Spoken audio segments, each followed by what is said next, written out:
The Phantom of Whitechapel. London, in the autumn of 1888. The British Empire stood at the height of its power.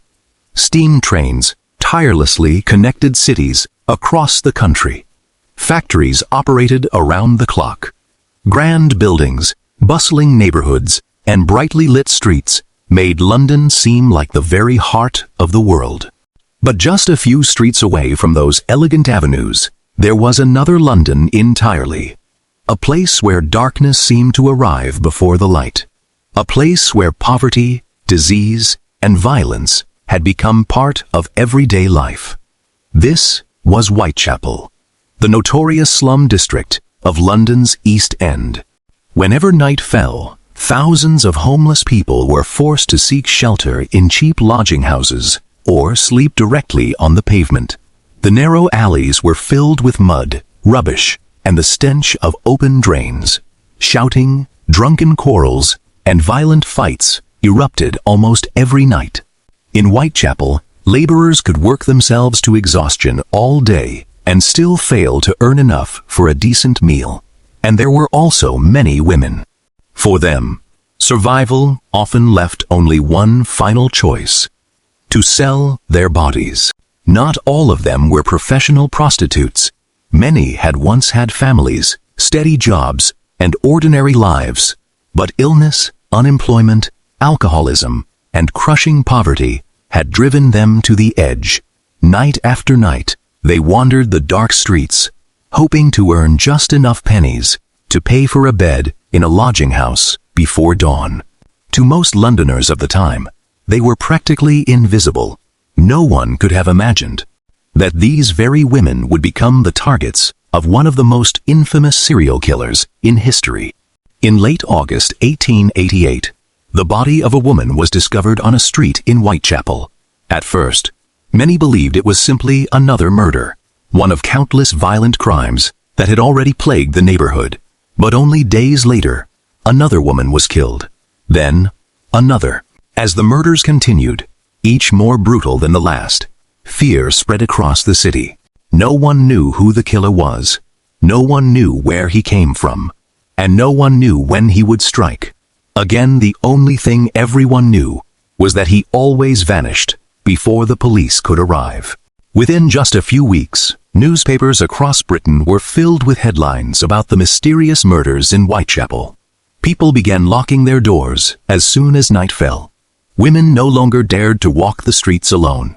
Police patrols were intensified. Hundreds of officers were assigned to the investigation. Thousands of people were questioned. And yet, the killer always seemed to be one step ahead. Each time he struck, he left behind a horrifying crime scene, then vanished as though he had never existed. Fear spread throughout London. Rumors began to circulate everywhere. Some believed the killer was a doctor because of the way he mutilated his victims. Others thought he was a butcher, skilled with a knife. There were even claims that the murderer belonged to the aristocracy, or that he was part of a conspiracy that had never been exposed. But all of these were nothing more than theories. Then, in late September 1888, a letter arrived at a news agency. The writer claimed responsibility for the murders. For the very first time, a name appeared: Jack the Ripper. No one knows whether the letter was truly written by the killer. But from that moment on, the world had a name for the monster that was spreading terror through the streets of London. More than a century has passed. Hundreds of books have been published. Thousands of newspaper articles, documentaries, and research studies have attempted to unravel the mystery. Countless suspects have been named. Countless theories have been debated. And yet, the true identity of Jack the Ripper has never been confirmed, even to this day. In this video, we'll retrace every surviving clue from the investigation. Reconstruct the 5 horrific murders that shook Victorian Britain. Examine the evidence, the investigative failures, and the most enduring theories. And explore why, more than 130 years later, this case is still regarded as one of the greatest unsolved mysteries in the history of crime.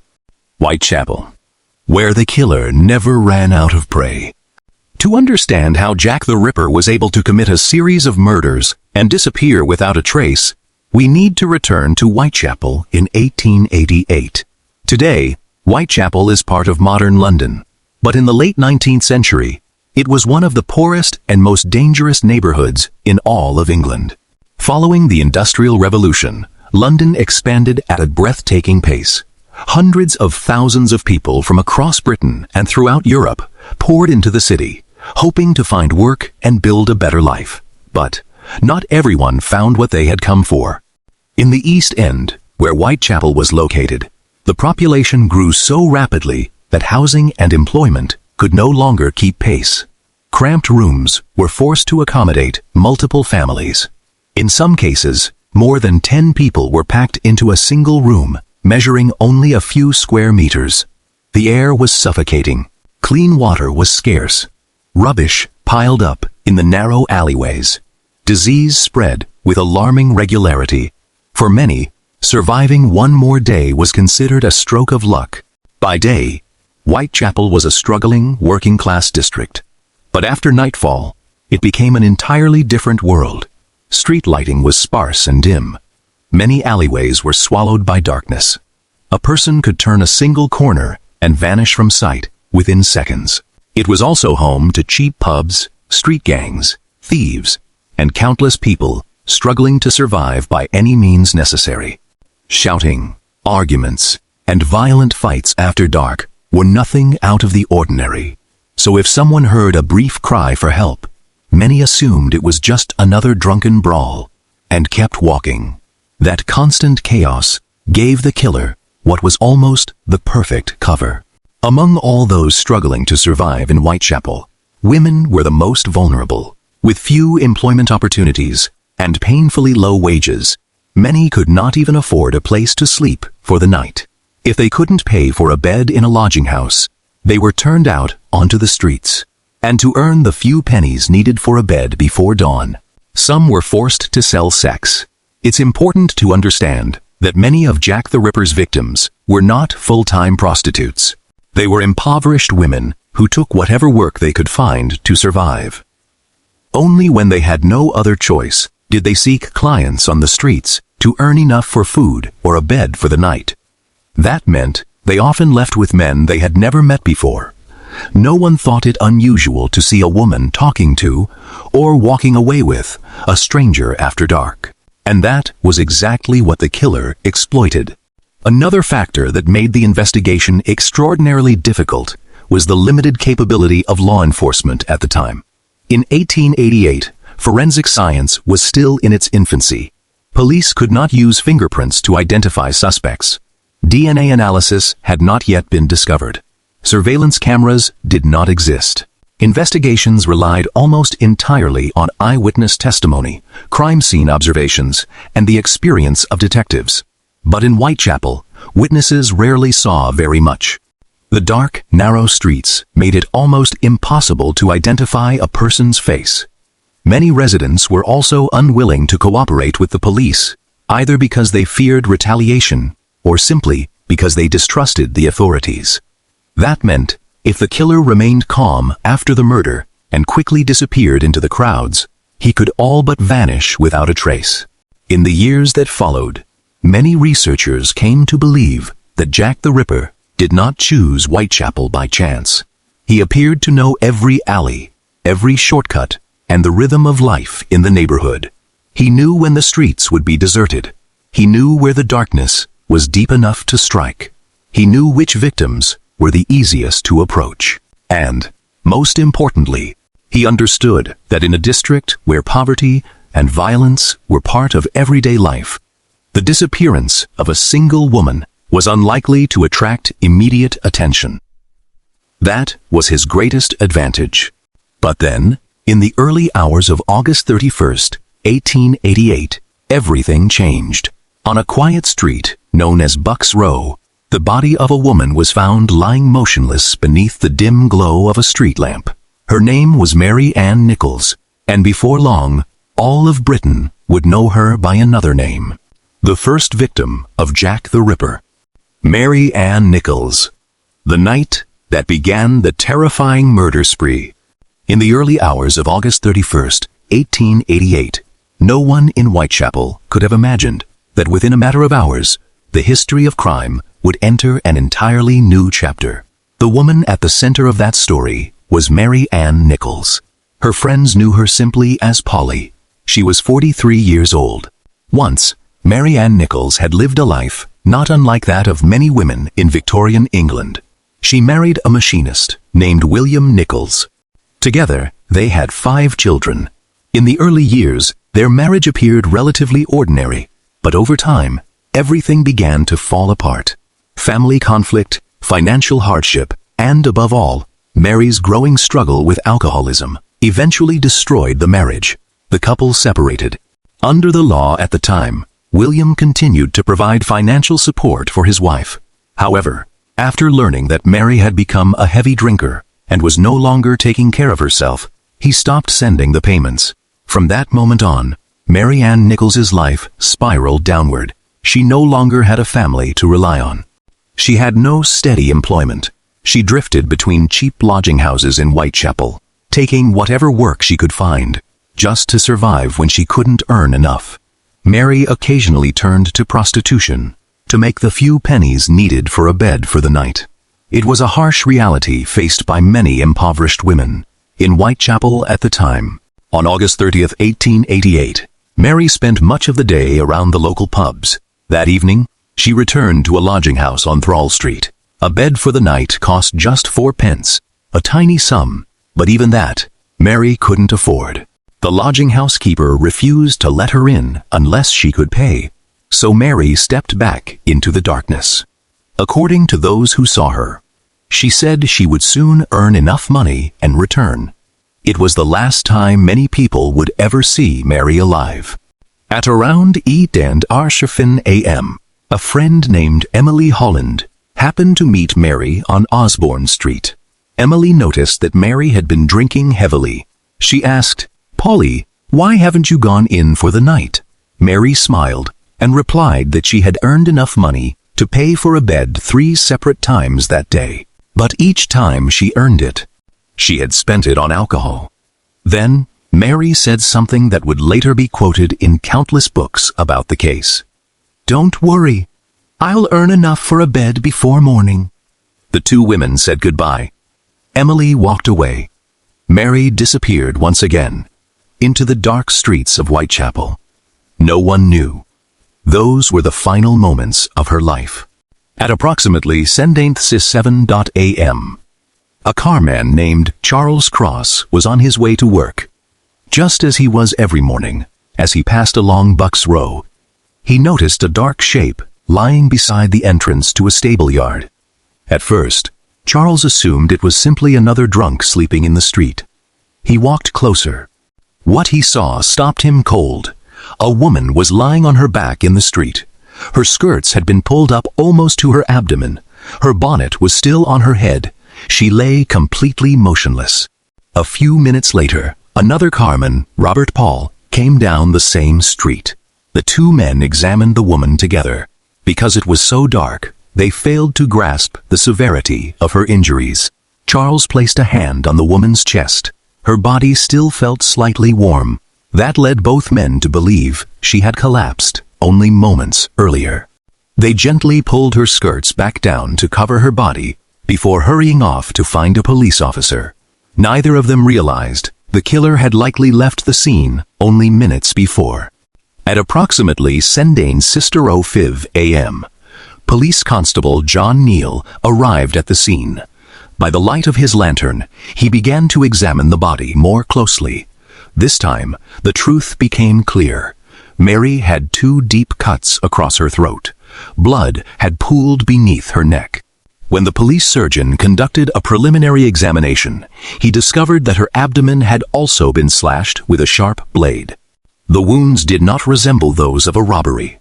Money was clearly not the motive, nor was there any evidence of sexual assault. According to the findings of the investigation at the time, what shocked investigators most was the way the killer had used the knife. Every cut was deliberate, swift, precise, as though he knew exactly what he was doing. At first, Many police officers believed this was simply an exceptionally brutal murder. Whitechapel already had a reputation for violence. Homicides were not uncommon in the district. But once the post-mortem examination was completed, some investigators began to feel deeply uneasy. The killer had not simply wanted to kill. He had deliberately inflicted unusual injuries on the victim's body.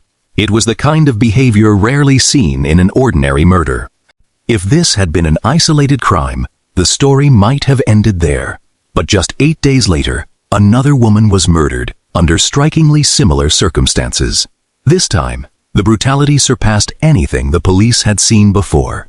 Her name was Annie Chapman, and by then, investigators were beginning to realize that London might be facing a serial killer. Annie Chapman. When the police realized they were hunting a serial killer. After the murder of Marianne Nichols, Whitechapel still did not fully grasp what was unfolding. People talked about the savage killing. Newspapers covered the case relentlessly. Police increased their nighttime patrols, but most believed it was an isolated murder. No one realized the killer was still out there, somewhere in the dark streets of Whitechapel, and he was waiting for his next victim. The woman's name was Annie Chapman. Annie was born in 1841. She had once lived a relatively stable life. In 1869, she married John Chapman, a coachman employed by one of London's wealthy households. Together, they had several children, but tragedy struck the family again and again. One of their young sons died from a congenital disability. The loss devastated them. Over time, the strain began to tear their marriage apart. After years of growing conflict, the couple separated. When her husband died in 1886, the financial support Annie had depended on came to an end with no steady source of income. She fell into poverty like Marianne Nichols. Annie was forced to live in the cheap lodging houses of Whitechapel. From time to time, she turned to prostitution to earn enough money for a bed and something to eat. In 1888, Annie was only 47 years old. But illness, malnutrition, and the hardships of life had made her appear far older than her actual age. On September 7, 1888, Annie spent most of the day at a lodging house on Dorset Street. That night, she once again could not afford the price of a bed. At around 1:50 a.m. on September 8th, the lodging house keeper asked Annie to leave. According to the keeper, Annie said only one short sentence: "I'll go and earn the money." Then she stepped out into the darkness. It was the last time Annie was ever seen at the lodging house. At around 1:15 a.m., a resident named Albert Kadash stepped into the backyard of his home on Hanbury Street. He later recalled hearing a woman's voice softly say, "No." Moments later, he heard a noise as if something had struck the wooden fence. Albert thought nothing of it. Whitechapel was filled with sounds like these every night. He simply went back inside. Years later, his testimony would become one of the most discussed details of the case. If that voice truly belonged to Annie Chapman, then the killer had struck only minutes before her body was discovered. At around 11 a.m., a resident of 29 Hanbury Street, named John Davis, stepped into the backyard. What he saw horrified him. Annie Chapman lay motionless beside the fence. Her arms rested at her sides. Her head was turned to one side. Her skirts had been pulled up. He immediately ran to alert the police. Within minutes, the scene was sealed off. When the doctors began their examination, they quickly realized this crime was even more horrifying than the murder of Marianne Nichols. Annie's throat had been cut so deeply that the cause of death was determined to be rapid blood loss. But what stunned everyone were the injuries to her abdomen. The killer had inflicted severe mutilations after the victim was already dead. According to the medical findings at the time, several internal organs had been removed. That discovery immediately changed the course of the investigation. This no longer looked like a murder committed for robbery, nor did it resemble a crime of sudden rage. The killer appeared to have had enough time to remain at the scene after the victim's death. It suggested that he was remarkably calm and utterly confident that no one would catch him. In the aftermath of the murder, several doctors involved in the investigation put forward a controversial theory. They believed the way the killer had mutilated the victim's body might indicate some knowledge of human anatomy. Several newspapers quickly ran sensational headlines claiming that the police were searching for a doctor or a medical student. However, even at the time, not everyone agreed with that conclusion. Other experts argued that, while the injuries were severe, they were not sufficient to prove that the killer had received formal medical training. They suggested that someone who regularly worked with knives, such as a butcher, a slaughterhouse worker, or anyone accustomed to using sharp blades, could have inflicted similar wounds. To this day, this remains one of the most fiercely debated questions in the Jack the Ripper case. There is no official evidence proving that the killer was a doctor, nor is there conclusive evidence strong enough to rule out that possibility entirely. For the London police, the killer's profession was no longer their greatest concern. What mattered was a far more terrifying reality. In the span of just 8 days, 2 impoverished women in Whitechapel had been murdered in strikingly similar ways. Both had their throats cut.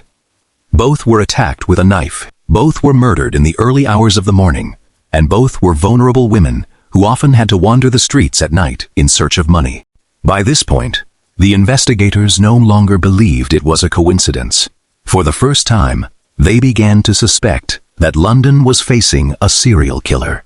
But they still had no idea just how bold he would become. Only 3 weeks later, in a single night, the killer would strike twice. History would remember that night by a chilling name: the Double Event. The Double Event. When Jack the Ripper killed twice in a single night. The first 2 murders had plunged Whitechapel into fear. Police patrols were intensified. Searches were carried out relentlessly.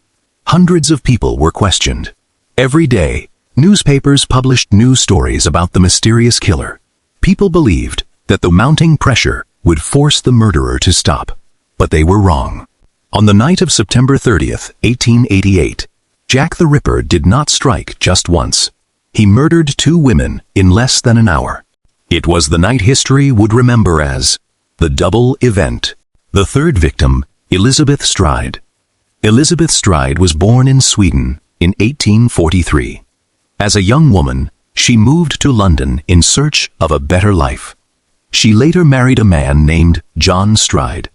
The marriage, however, did not last. After they separated, Elizabeth supported herself through various jobs, occasionally turning to prostitution when she desperately needed money. Unlike the first 2 victims, Elizabeth was remembered by many who knew her as a gentle woman who rarely quarreled with anyone. On the evening of September 29th, she was seen several times in the Whitechapel area. Several witnesses later reported seeing Elizabeth in the company of a man. However, their descriptions of the man did not entirely match. As a result, the police were never able to determine whether all of the witnesses had actually seen the same individual. At around 1 a.m. on September 30th, a carman named Louis Diamschutz returned to the headquarters of the International Working Men's Educational Club on Berner Street. As his horse and cart turned into the narrow passage leading to the yard, the horse suddenly came to a halt. It refused to move forward. Louis gave it a light flick with the whip. The horse still would not budge. He climbed down to investigate. In the faint light, he saw a body lying on the ground. It was Elizabeth Stride. She was dead. Her throat had been cut, with a single deep slash. But unlike Marianne Nichols and Annie Chapman, Elizabeth's body showed almost no severe mutilation to the abdomen. This left investigators deeply puzzled. Could it be that this was the work of a different killer? Or had Jack the Ripper changed his method? In the years that followed, most researchers came to favor a different theory. The killer was most likely interrupted. The sudden arrival of Louis Diamschutz and his horse and cart may have forced him to flee immediately after cutting the victim's throat. If that theory is correct, Elizabeth Stride may have been the only victim of Jack the Ripper, on whom he never had the opportunity to carry out his post-mortem mutilations. But what is even more terrifying is this.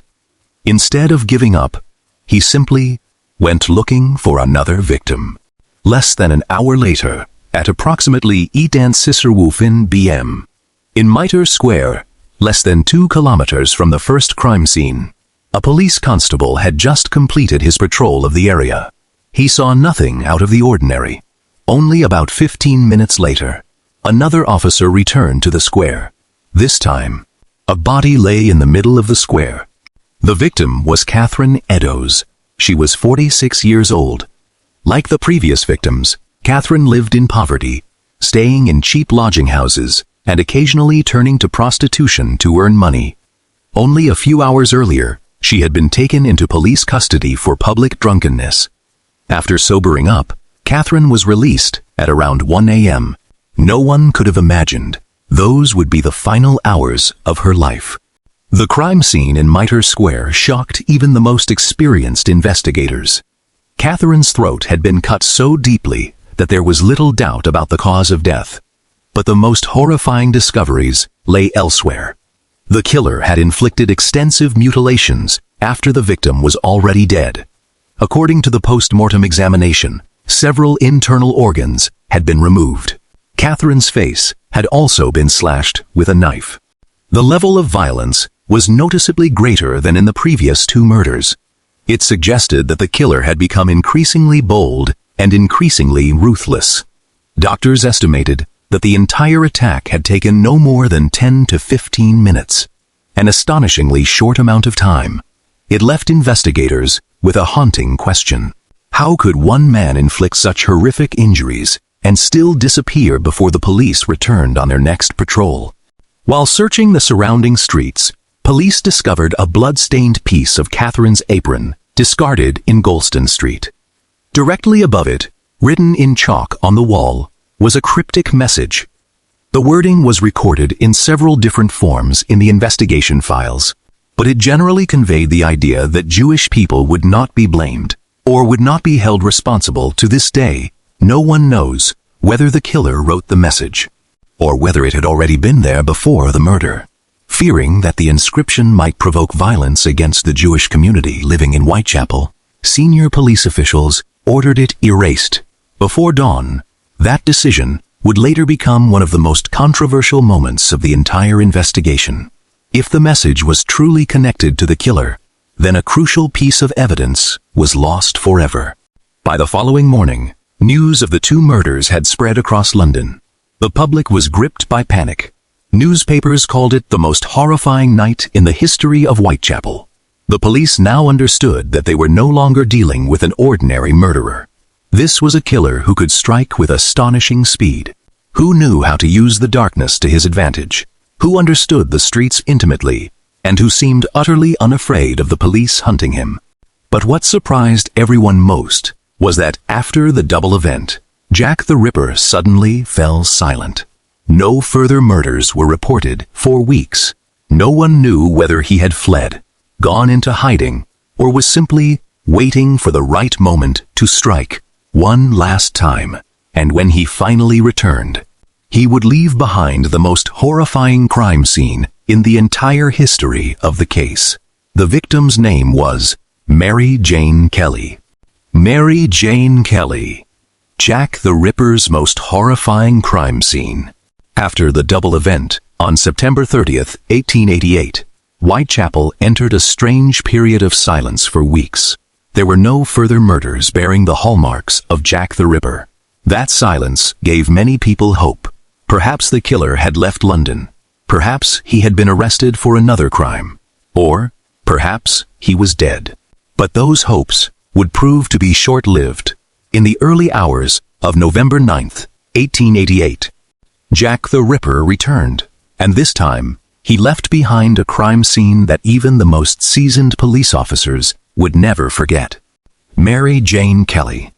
Of the 5 canonical victims, Mary Jane Kelly was the youngest. To this day, researchers have been unable to determine with certainty the exact year she was born, or even her true name. Many accounts suggest she was born in Ireland. Others claim she came from Wales. Even the story of her early life is filled with contradictions. What is almost certain is that, by 1888, Mary was living in Whitechapel, struggling to survive in poverty. Unlike the previous victims, who often spent the night in cheap lodging houses, Mary rented a small room at 13 Miller's Court, just off Dorset Street. The room had only one door and a single small window. It served as her home, the place where she received clients and where she slept.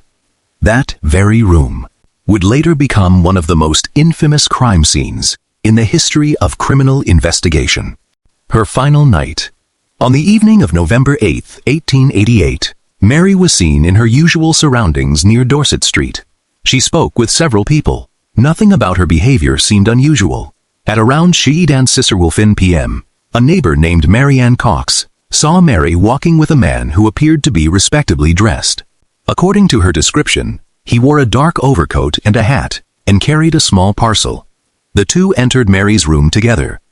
It was the last confirmed sighting of Mary alive. Sometime later, the neighbor heard Mary singing. Her voice drifted through the cold night air of Whitechapel. No one knew it would be the last song she would ever sing. The fateful morning. At around 10:45 a.m. on November 9th, Mary's landlord sent Thomas Bowyer to collect the overdue rent. He knocked on the door. There was no answer. He peered through the window. What he saw made him recoil instantly. He ran to alert the police. Within minutes, investigators arrived at the scene. The door to the room was locked, forcing them to break it open. The moment the door swung open, everyone stood frozen. None of them had ever witnessed a crime scene like this. The crime scene. Unlike the previous 4 murders, this time, the killer did not have to fear someone suddenly passing by. He was inside a locked room. That privacy gave him far more time to carry out the attack before leaving. According to the post-mortem examination, Mary Jane Kelly died from a deep wound to the throat. After she was dead, the killer inflicted numerous additional and extremely severe injuries to her body. The extent of the mutilation was significantly greater than in any of the previous victims. Much of the room was also covered in blood, indicating that the attack took place on the bed where Mary had been lying. Investigators concluded that this was the most violent crime scene in the entire series of murders, attributed to Jack the Ripper. Years later, several police officers admitted that the sight inside that room haunted them for the rest of their lives. Even men who were accustomed to investigating homicides struggled to put into words what they had witnessed. What made this murder different? Investigators quickly recognized one crucial difference. In the previous 4 murders, the killer had always been forced to act in the open streets. He had only a few minutes before someone might appear. But at Miller's Court, everything was different. A locked room, very little foot traffic, and on that morning, there was no clear evidence that anyone had heard a cry for help. This helps explain why the killer was able to remain at the scene for far longer than before. It is also why most modern researchers believe that the extreme level of mutilation does not necessarily reflect a change in the killer's psychology. Rather, it was largely the result of having far more time to carry out his actions. Unanswered questions. Although the crime scene was examined extensively, the investigation failed to uncover enough evidence to identify the killer. There were no fingerprints, no DNA, and no witness who could clearly identify the face of the man last seen entering Mary's room. The witness statements collected afterward often contradicted one another. Some claimed they had seen a well-dressed gentleman. Others insisted he looked like an ordinary working man. Still others believed they had seen Mary speaking with a different man shortly before dawn. To this day, not a single witness statement has been considered reliable enough to establish the killer's identity. Mary Jane Kelly's murder sent shockwaves across Britain. Many believed Jack the Ripper would strike again. But then, something extraordinary happened. After November 9, 1888, the series of murders that most researchers today refer to as the canonical 5 came to an abrupt end. The killer vanished, without explanation, without a single verified confession, without a single arrest. All that remained were questions. Who was Jack the Ripper? How did he disappear? And did the police of the time truly possess enough evidence to identify him? To answer those questions, we need to examine every piece of evidence the investigation left behind. The investigation, the evidence the police had, and what they lost. After the murder of Mary Jane Kelly, a wave of terror swept across London. No one doubted any longer that Whitechapel was facing one of the most dangerous killers in British history. The pressure on the police became overwhelming. Newspapers criticized them every day. Public confidence continued to erode. Parliament demanded that the killer be found as quickly as possible. But the problem was, the police had almost no direct evidence to work with. An investigation unlike any before it. At the time, this was one of the largest investigations ever undertaken by London's Metropolitan Police. Hundreds of officers were deployed across Whitechapel. Night patrols were increased. Plainclothes detectives blended into the neighborhood, watching for anyone who appeared suspicious. According to surviving police records, investigators conducted thousands of interviews and questioned vast numbers of local residents. They searched lodging houses, monitored slaughterhouses, investigated men with histories of violence, and examined doctors, medical students, butchers, and anyone believed to be skilled with a knife. But none of it led to a final answer. The killer left almost no trace. What frustrated investigators most was the killer's method. Every murder took place in the early hours of the morning. At that time, the streets were shrouded in darkness. The dim street lamps provided nowhere near enough light to identify a person's face. The killer needed only a matter of minutes to strike. Then, he vanished. No one saw him flee. No one gave chase. No one knew which direction he had gone. Today, many experts believe the killer was intimately familiar with Whitechapel. He knew every alleyway. He knew the quickest escape routes. And he knew exactly how much time he had between police patrols. If that theory is correct, then Jack the Ripper was more than just a murderer. He was someone who knew the neighborhood almost perfectly. Conflicting witness testimonies. The police collected statements from a large number of witnesses. Some claimed they had seen the victims with a man wearing a long coat and a hat. Others described a shorter man dressed in shabby clothing. One witness estimated that the man was around 30 years old. Another insisted he was over 40. His hair color, his build, his voice, his clothing. Almost none of the descriptions matched completely. As a result, the police were never able to produce a reliable description of the suspect.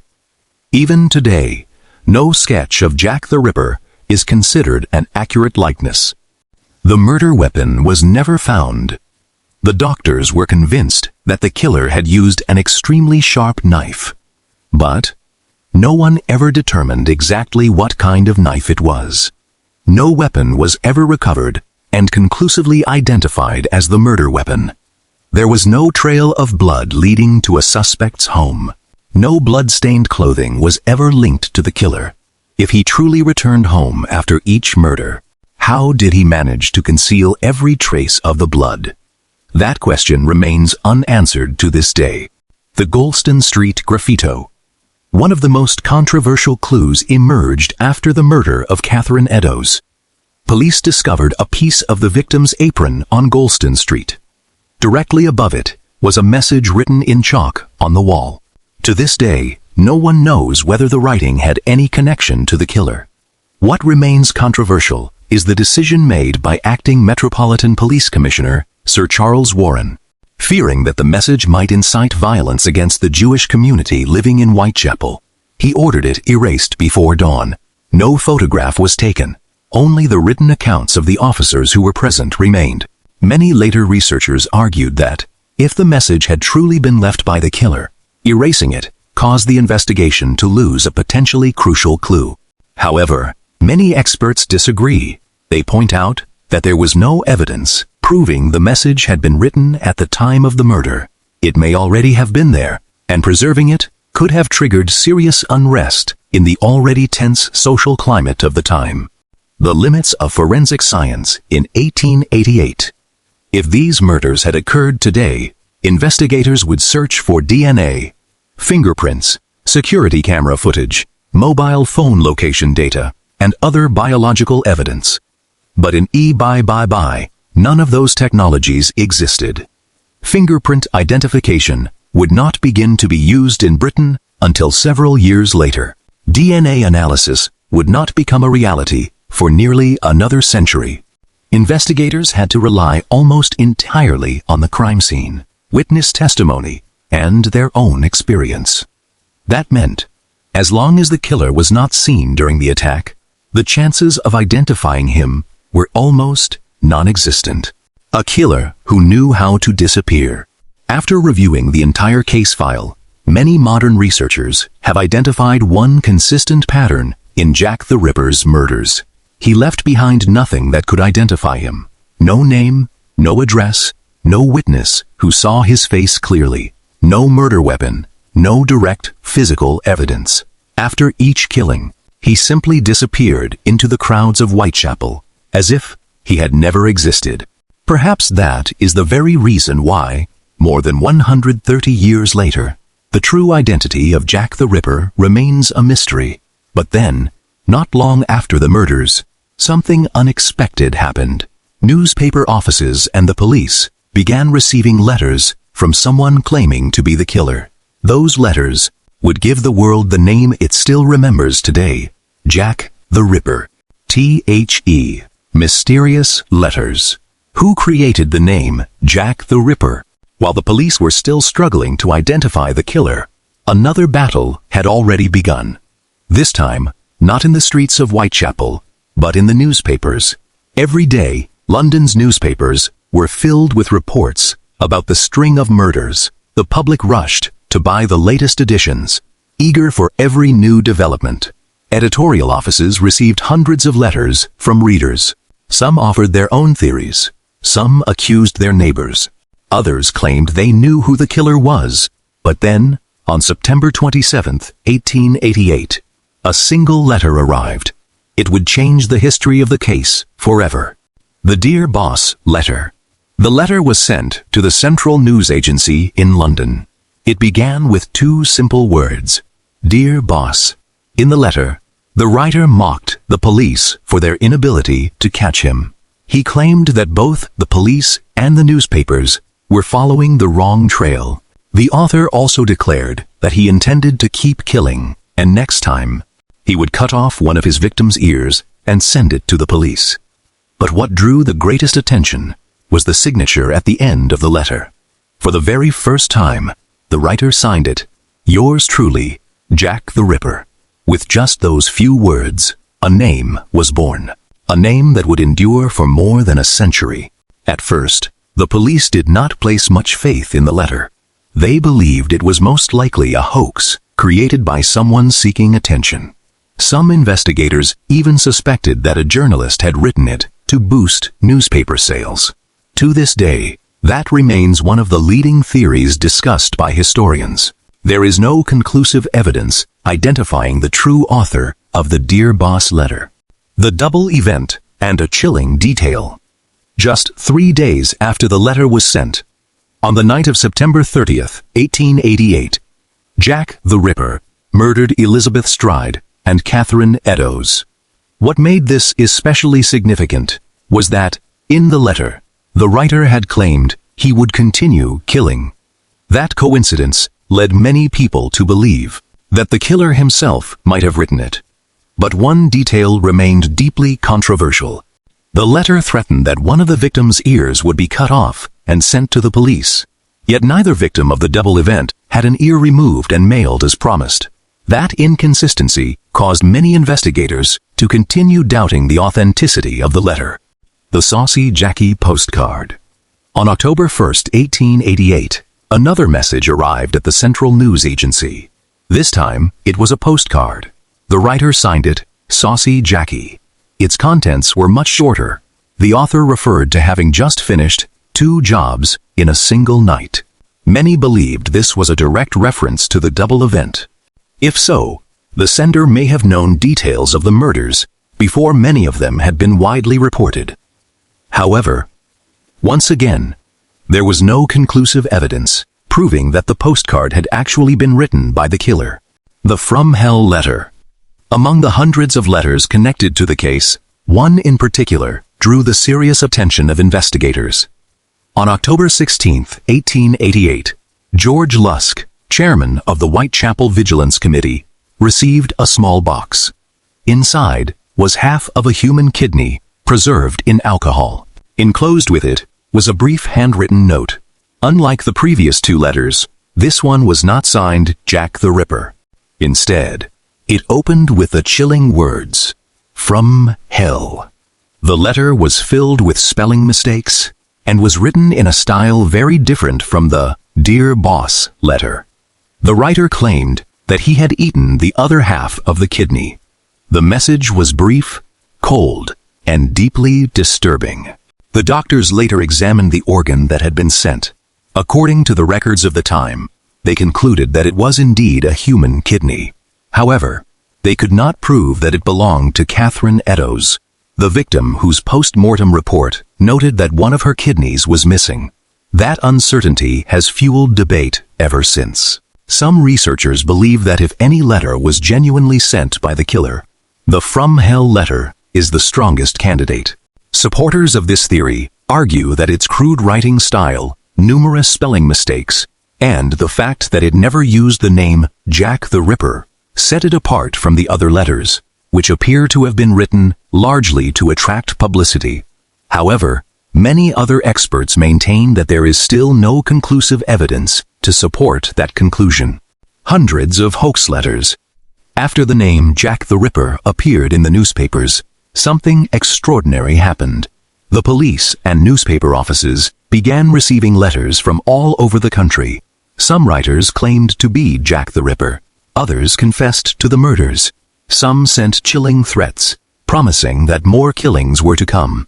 Historians estimate that the total number of letters connected to the case reached into the hundreds, and may have exceeded 1,000 if anonymous letters sent in the years that followed are included. Most were eventually dismissed as hoaxes, practical jokes, or the work of people seeking attention. As a result, determining which message, if any, truly came from the killer became almost impossible, a name that lived on in history. The irony is, the killer may never have called himself Jack the Ripper. The name may have been invented by someone else, a journalist, a prankster, or someone who wanted to make the murders even more sensational. But whatever the truth may be, the name Jack the Ripper spread rapidly across Britain. Then beyond its borders, it became a symbol of terror, and the name forever associated with one of the greatest mysteries in the history of crime. By the end of 1888, the police had gathered countless witness statements, numerous letters, and an endless stream of rumors. Yet they still lacked the one thing that mattered most, a suspect against whom there was enough evidence to bring charges. Over the century that followed, many names were put forward. Doctors, artists, career criminals, even members of the upper class. But which of them, if any, was truly Jack the Ripper? That is the question that leads us into the next chapter of the story. The greatest manhunt in Britain. Hundreds of police officers, thousands of suspects, and nothing. By the end of 1888, Jack the Ripper was no longer merely the terror of Whitechapel. His name appeared across newspapers throughout Britain. Each morning, tens of thousands of people crowded around newsstands, desperate to read the latest developments. Whenever a woman was found dead, the public immediately thought of Jack the Ripper. Fear gripped the entire city. The pressure on the police was greater than ever before. The public wanted answers. The press wanted the killer. The government wanted the panic to end. But the deeper the investigation went, the more hopeless the case became. 2 police forces, 1 target. The hunt for Jack the Ripper was not carried out by a single police agency. At the time, The murder sites lay close to the boundary between the jurisdictions of the Metropolitan Police and the City of London Police. As a result, the two forces had to work together. Most of the murders occurred within the area policed by the Metropolitan Police. However, the murder of Catherine Eddowes took place in Mitre Square, which fell under the jurisdiction of the City of London Police. The cooperation between the two forces allowed the investigation to cover a much wider area. However, it also made the sharing of information and the coordination of investigative strategies far more complicated than would be expected by modern standards.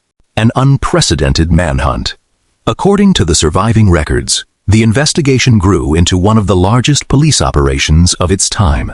Hundreds of officers patrolled the streets day and night. Lodging houses were searched repeatedly. People with histories of violent crime were brought in for questioning. Doctors, butchers, meat vendors, sailors, men who lived alone. Anyone whose behavior appeared suspicious could become a subject of the investigation. Many were kept under surveillance for weeks. Some were detained temporarily, only to be released when no evidence could be found against them.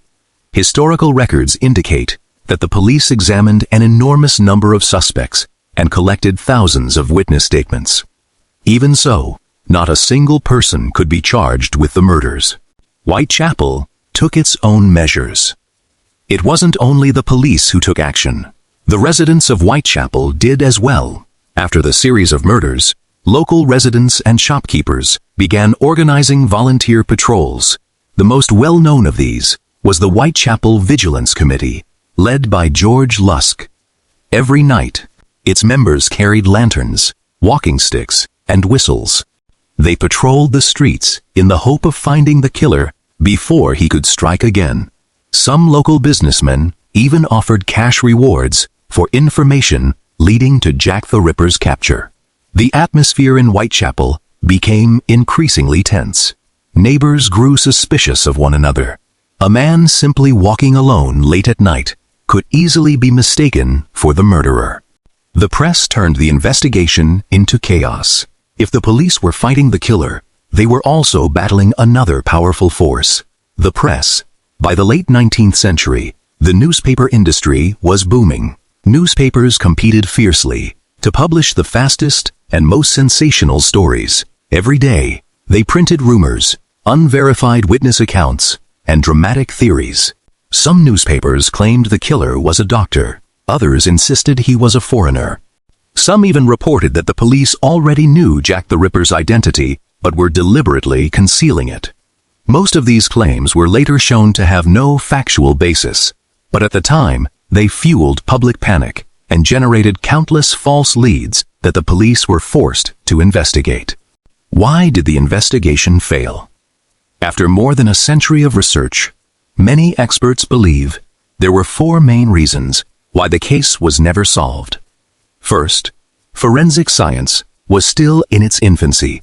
There was no DNA analysis. Fingerprint identification had not yet been adopted for criminal investigations. There were no surveillance cameras and no modern criminal databases. Second, most of the crime scenes were outdoors. Before they could be secured, many people had already walked through them, unintentionally disturbing or destroying valuable evidence. By today's standards, crime scene preservation at the time was extremely limited. Third, Whitechapel was a densely populated district with a constant flow of people. The killer needed only to change his clothes or simply blend into the crowd to disappear. And finally, the police never had a single witness who clearly saw the killer's face during the murders. Instead, they were left with conflicting descriptions of different men seen with the victims. None of those statements was strong enough to identify a specific suspect. Jack the Ripper vanished. The strangest part of the story is this. After the murder of Mary Jane Kelly on November 9, 1888, the series of murders that most modern researchers attribute to Jack the Ripper came to an abrupt end. There was no explanation, no verified confession, and no subsequent murder that the research community has broadly agreed was committed by the same killer. That silence gave gave rise to countless theories. Some believe he died. Others argue that he was arrested for an unrelated crime. Some think he left London altogether. Others suggest that declining health or changes in his personal circumstances made it impossible for him to continue killing to this day. None of these theories has ever been proven. The official investigation gradually came to an end, but the questions surrounding Jack the Ripper did not. Over the next 130 years, dozens of names would be put forward as possible suspects. Some came under suspicion because of their profession, others because of alleged mental illness, some because of witness testimony, and some based on little more than rumor and speculation. But among all those names, who was the most likely to have been Jack the Ripper? The suspects of Jack the Ripper. Who was the real killer? More than 130 years have passed, yet no one has ever stood trial for the Whitechapel murders. There was no conviction, no verified confession, but that has never stopped detectives, historians, and researchers from searching for the truth over the course of more than a century.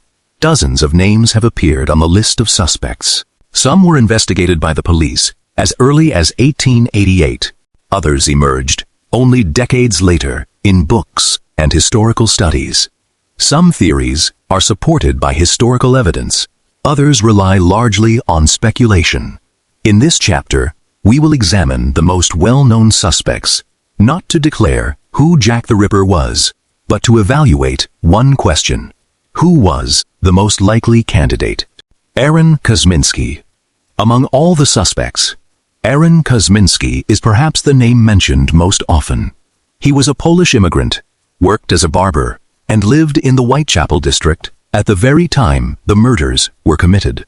According to internal police documents made public many years later, several investigators considered Kosminski to be one of their most significant suspects. He was believed to suffer from mental illness and to display symptoms of paranoia. In 1891, Kosminski was committed to a psychiatric asylum, where he remained until his death. In Ardennes, a research team claimed to have analyzed DNA from a shawl believed to be connected to the Catherine Eddowes crime scene, and concluded that the results pointed to Aaron Kosminski. The announcement quickly made headlines around the world. Many newspapers declared, "Jack the Ripper has finally been identified." However, numerous forensic experts and historians challenged those conclusions. They pointed out that the shawl's provenance had never been conclusively established, and there was no definitive proof that it had actually been present at the crime scene. They also argued that the mitochondrial DNA analysis used in the study was not capable of identifying a single individual with certainty. As a result, to this day, no official investigative authority recognizes Aaron Kosminski as having been Jack the Ripper. Montague John Druitt. Another name that frequently appears in books about the case is Montague John Druitt. He was a barrister who also worked as a school teacher. Unlike the common image of a violent street killer, Druitt came from an educated and respectable background. The main reason he became a suspect was the timing of his death. Only a few weeks after the murder of Mary Jane Kelly, Druitt's body was discovered in the River Thames. The official verdict was suicide. In later memoirs, several senior police officials wrote that they had suspected Druitt because they believed he had suffered from mental illness. The fact that the series of murders ended around the time of his death gave further weight to this theory. However, there is no evidence placing Druitt at any of the crime scenes. No eyewitnesses, no physical evidence. Today, many researchers believe that the case against Druitt rests largely on inference rather than direct proof. Michael Ostrog. Michael Ostrog was a Russian-born career criminal. He had an extensive record of fraud and theft across several European countries. Because of his criminal background and his habit of using multiple aliases, Ostrog was at one time included on the police list of suspects. However, as historical records were examined more closely, many historians found evidence suggesting that Ostrog may not even have been in London at the time of the murders. Moreover, he was known primarily for fraud rather than violent crime as a result. Most modern experts do not regard Ostrog as a highly likely suspect. George Chapman. George Chapman, born Salvarin Klosowski, was a Polish immigrant who settled in England. He first worked as a barber, before later receiving medical training. In 1903, Chapman was convicted and sentenced to death for poisoning his 3 wives. Because he was a convicted serial killer, many people began to ask, could Chapman have been Jack the Ripper? Even some police officers who had taken part in the original investigation regarded him as a possible suspect. However, the methods of the 2 killers were entirely different. Chapman murdered his victims with poison. Jack the Ripper used a knife and carried out swift attacks in the streets. There is no direct evidence linking these 2 series of crimes. Francis Tumblety. Francis Tumblety was an American who claimed to be a doctor. He had been arrested several times for fraud and other legal offenses. During the period of the Whitechapel murders, Tumblety was living in London. He was arrested by the police on an unrelated charge, but was later released on bail and fled England. Some surviving police records indicate that investigators regarded him as a suspect worthy of serious attention. One reason was Tumblety's reported hatred of women. He was also said to boast about a collection of anatomical specimens. However, these claims are based largely on second-hand accounts and historical reports. No physical evidence has ever linked him to the Whitechapel murders. Walter Sickert. Perhaps no suspect has generated more controversy than Walter Sickert. He was a well-known English painter. In the early 21st century, several authors argued that the dark themes in Sickert's paintings resembled the Whitechapel crime scenes. Some even claimed to have found his DNA on letters believed to have been written by Jack the Ripper. However, these claims were quickly challenged by experts. Historians and forensic specialists pointed out that the authenticity of the letters themselves has never been established. Finding someone's DNA on a letter does not prove that person was the killer, especially considering the letters had been handled by countless people over more than a century. Furthermore, historical records suggest that Sickert may not even have been in London during some of the key periods in question. For these reasons, the theory is not accepted by the majority of historians today. No suspect was ever proven. When we look back at the complete list of suspects, one fact stands out above all others. Every suspect had something that made them appear suspicious. Yet every one of them was also missing a crucial piece of the puzzle. No one was caught at a crime scene. No one left behind confirmed DNA evidence. No witness ever identified a suspect with reliable certainty. No one ever confessed in a way that could be independently verified. That is why, more than 130 years later, not a single name has been accepted by the research community as definitively being Jack the Ripper. It is possible that one of these men really was the killer. Or perhaps, the true identity of Jack the Ripper never appeared in any police file at all. And that is where the more daring theories begin.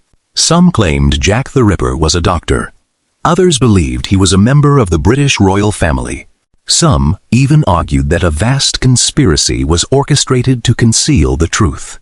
But are any of those theories truly credible, or are they simply products of imagination? The most controversial theories: truth or just legend? When a crime has no identified killer, people often try to fill the void with theories of their own, and perhaps no case illustrates this better than Jack the Ripper. For more than 130 years, hundreds of books have been written, thousands of articles have been published, and countless films and documentaries have attempted to solve the mystery. Each author has offered a different answer. Some theories are grounded in historical records. Others rely on logical inference, and some are built on little more than speculation. Let's examine the most famous of these theories. Theory 1. Jack the Ripper was a doctor. This is perhaps the oldest theory of them all. Shortly after the first murders, several doctors involved in the post-mortem examinations suggested that the killer may have possessed a good understanding of human anatomy. Their reasoning was that, in some victims, certain internal organs had been removed in a relatively short amount of time. The newspapers quickly turned that observation into sensational headlines. The killer is a doctor. He has anatomical knowledge. The story spread rapidly across London. But not everyone agreed. Other physicians argued that, although the injuries were severe, they did not prove the killer had received formal medical training. Someone accustomed to using a knife every day, such as a butcher, a slaughterhouse worker, or a laborer skilled with sharp tools, could have inflicted similar wounds today. Most researchers agree that there is no compelling evidence to conclude that Jack the Ripper was a doctor. It remains only one possible explanation. Theory 2. Jack the Ripper was a butcher. In 1888, Whitechapel was home to numerous slaughterhouses. Seeing someone carrying a knife or walking the streets with blood-stained clothing was not unusual. A slaughterhouse worker or butcher would have been accustomed to using sharp knives. He would know how to make quick, precise cuts, and if he returned home with blood on his clothes, he would likely attract far less suspicion than most other people. For these reasons, the theory gained considerable support over the years. However, no historical record has ever linked a specific butcher to the Whitechapel murders. It remains a theory based largely on the social conditions of Whitechapel at the time, rather than on direct evidence. Theory 3. The Royal Conspiracy. Perhaps the most famous theory in popular culture is the Royal Conspiracy. According to this story, a member of the British royal family was allegedly involved in a secret relationship with a woman in Whitechapel. A child was born, and a number of people learned the secret. To prevent the scandal from damaging the reputation of the monarchy, the witnesses were supposedly murdered. It sounds like the plot of a movie, and in many ways, that is exactly why the theory became so famous. Its popularity owes far more to novels and films than to historical evidence. Modern historians have carefully examined the schedules, correspondence, and official records of the people involved. To this day, no credible evidence has ever been found to support the theory. Most experts regard it as a fascinating story, but one with little historical foundation. Theory 4. The Freemasons and a Secret Ritual. Another theory claims that Jack the Ripper was a member of the Freemasons. According to its supporters, the murders were symbolic in nature and formed part of a secret ritual. Some authors have even attempted to link the victims' injuries to Masonic symbols and ceremonies. However, no official investigative records from 1888 reached such a conclusion. Researchers who specialize in the Jack the Ripper case generally regard this theory as being based far more on speculation than on evidence. Theory 5. The killer suffered from mental illness. This is one of the theories that many modern criminologists consider more plausible. Based on the choice of victims, the extreme level of violence, and the apparent escalation from one murder to the next, some experts believe the killer may have suffered from a severe mental disorder. He did not appear to kill for money. There was no clear evidence that robbery was his motive.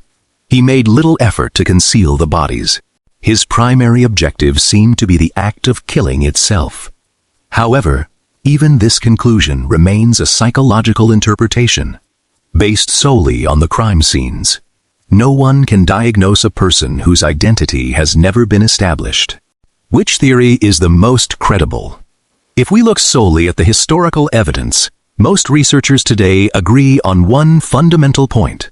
No theory is supported by enough evidence to be accepted as fact. Jack the Ripper may have been someone who lived in Whitechapel, or someone who regularly visited the area. He may have worked in a profession that required skill with a knife, or perhaps he was simply a far more experienced killer than anyone realized. The important point is this: even today, no document or piece of evidence has been discovered that can answer the question with certainty. Who was Jack the Ripper? A mystery that may never be solved. There was a time when many believed that modern technology would finally solve the case, especially after DNA analysis became a powerful tool in criminal investigations. Hope was rekindled. But then, even modern forensic science has struggled to unravel a crime committed in 1888.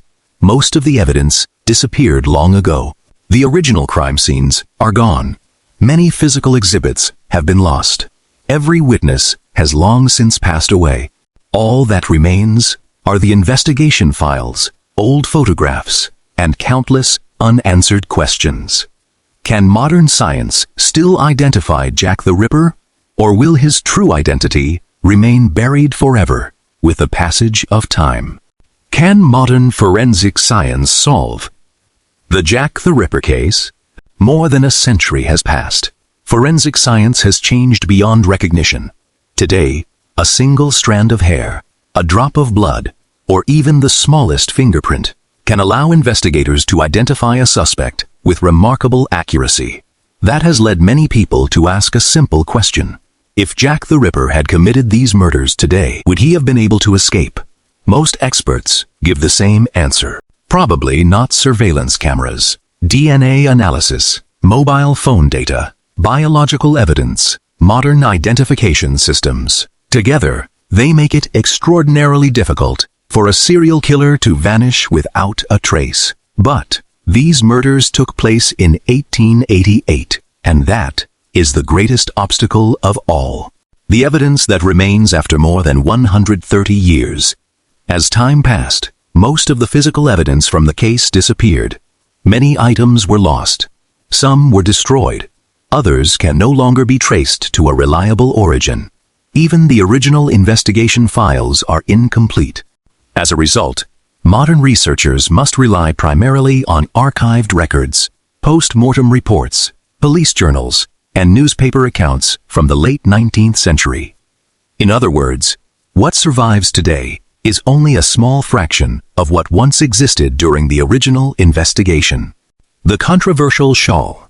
In Arlene, a British businessman named Russell Edwards purchased a shawl at an auction. According to the seller, the shawl had been taken home by a police officer after the murder of Catherine Eddowes. If that story were true, it could represent one of the very few surviving pieces of physical evidence from the case. Russell Edwards later commissioned experts to conduct DNA testing on the shawl. Then, in Arlene, he announced that the results suggested a genetic link between DNA found on the shawl and a maternal line descendant of Aaron Kosminski, one of the best-known Jack the Ripper suspects. The announcement quickly made headlines around the world. Many newspapers declared, "Jack the Ripper has finally been identified." It sounded as though the mystery had finally been solved. But in reality, the situation was far more complicated. Why was the DNA evidence questioned? Almost immediately after the study was published, geneticists, forensic scientists, and historians began challenging its conclusions. The first point of controversy was the provenance of the shawl itself. There is no official record from 1888 confirming that the shawl was ever collected from the crime scene. In fact, some researchers have even questioned whether Catherine Eddowes ever owned the shawl at all. The second issue is that the shawl has existed for well over a century. During that time, it was handled, stored, transported, and examined by numerous people. The possibility of DNA contamination is therefore extremely high. The third issue. The study relied on mitochondrial DNA. Unlike nuclear DNA, mitochondrial DNA can only identify a group of people who share the same maternal lineage. It cannot uniquely identify a single individual. In other words, even if the laboratory analysis itself was accurate, it still would not be enough to prove that Aaron Kosminski was Jack the Ripper. To this day, no law enforcement agency or recognized scientific organization has officially declared the Jack the Ripper case solved on the basis of this research. What about other modern technologies? Over the years, numerous research teams have applied artificial intelligence, linguistic analysis, and criminal profiling to re-examine the case. Some studies have compared the writing style of the Ripper letters with documents linked to various suspects. Others have used digital mapping to analyze the locations of the murders. Some researchers have built psychological profiles in an attempt to estimate the killer's age, occupation, and likely place of residence. These methods have provided valuable new insights into the case. But they can only produce theories with varying degrees of probability. None of these techniques can identify the killer with certainty. The greatest mystery. Perhaps what sets Jack the Ripper apart from so many other serial killers is that he seems to have vanished completely after 1888. There was no verified confession, no personal diary, no new eyewitnesses, and no newly discovered physical evidence capable of transforming the investigation. More than a century has passed. The case has been reopened countless times. Numerous suspects have been proposed, and countless theories have been constructed. But not one of them has been able to bring the mystery to a definitive close. The greatest mystery is not the killer's identity. Perhaps one day, forensic science will advance to the point where it can analyze traces that remain beyond our reach today. But there is another possibility, that the most important evidence disappeared long ago. If that is true, then Jack the Ripper's identity may never be confirmed. What remains is not only the question, who was he, but also a legacy that has endured for more than a century. A case that changed the way newspapers reported crime, influenced the evolution of criminal investigation, and became the inspiration for countless books, films, and works of true crime that followed. That is why, more than 130 years later, the name Jack the Ripper has never disappeared from history. The legacy of Jack the Ripper. When a murder case changed history. After November 9, 1888, Jack the Ripper vanished. There was no explanation, no arrest, no conviction. But the strange thing is, although the killer himself may have disappeared from this world long ago, the name Jack the Ripper did not. It endured, passing from one generation to the next, and gradually became the most famous unsolved murder case in the history of modern crime. When the press created a legend, had these murders taken place in a small town, Jack the Ripper might well have been forgotten by history. But he killed in London, the capital of the British Empire, the largest city in the world at the time. And this was also an era when the newspaper industry was booming. Every day, newspapers competed fiercely for readers. They published every new detail of the investigation, printed witness statements, reported the latest theories, and sometimes even stories that had never been verified. For the first time in history, a criminal investigation was followed by the public on an almost daily basis. And on an unprecedented scale, many media historians believe that the Jack the Ripper case helped shape the foundations of modern crime reporting. A point at which a murder case became more than just news. It became a story that captivated an entire society as each new development unfolded. A lasting lesson for criminal investigation. Jack the Ripper did more than change the newspaper industry.